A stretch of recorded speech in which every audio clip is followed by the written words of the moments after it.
Yo, what's up mga kuis? Magkakaroon na naman ng laban ng Daily Dayo. Sa mga oras na yan ay nasa court kami ng Sapote 1 kung saan nagpapakondisyon ng konti ang tropa. Laban kami yan. Shoutout nga pala sa aking partner at siya ring may-ari ng Hydro Clothing na si Boss JL. Makikita rin natin ang nagbabalik na isa sa mga alamat pagdating sa Dayo, si paring Eric Labarias. Ngayon ay papunta na kami sa nasabing venue at medyo inabot pa kami ng traffic. Yon, andito na kami sa BF Topman Home sa Molino 2 at talagang inabangan na rin ng mga taga doon ang laban ng Daily Dayo versus Seaside Tambo. Nandoon na rin ang tropa na walang sawang sumusuporta since day 1. Andito rin ang aking best friend na si John Regala ng Soldiers. Shoutout sa iyo Tito Onak. At kita rin natin na masaya sa pagbabalik sa Dayo Gaming ang kumpare kong si Eric Labarias.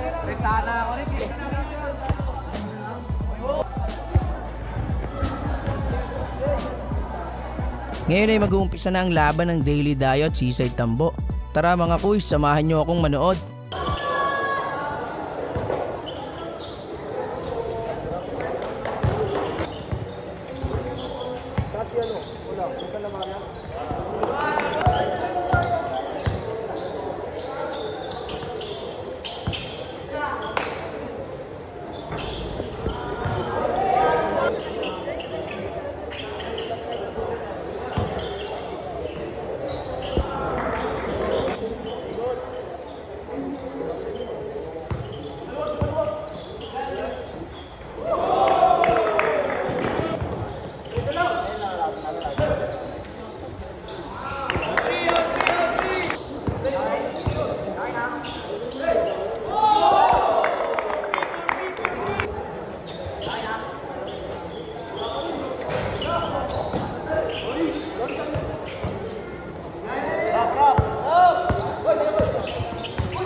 Yan pa rin, decision yun eh. Kasi, pinag-din ba? Ano, all bad? Ano yung, ikaw hindi kayo ito pag tumawag doon ako? Tingnan mo, asan mo ano, di ba? Alam niya, alas decision. Alam niya. Hindi ko sabi ako yung decision. Dito yung decision. Yung kayo tinatanong mo, kahit sa dalo. Yung lang talaga. Huwag ito, bigyan natin yun yan.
Yo mga kuys, nanalo ang Daily Dayo sa kanilang unang laban. Nice game rin po sa Seaside Tambo. Natural lang ang magkaroon ng diskusyonan sa isang laro. Pero good thing ay pinili pa rin ng mga player ang maging kalmado at tapusin ng payapa ang kanilang laban. Pero hindi pa natatapos ang larong ito. Rumibansi ang Seaside Tambo at abangan ang part 2 sa aming FB page na Amazing Basketball.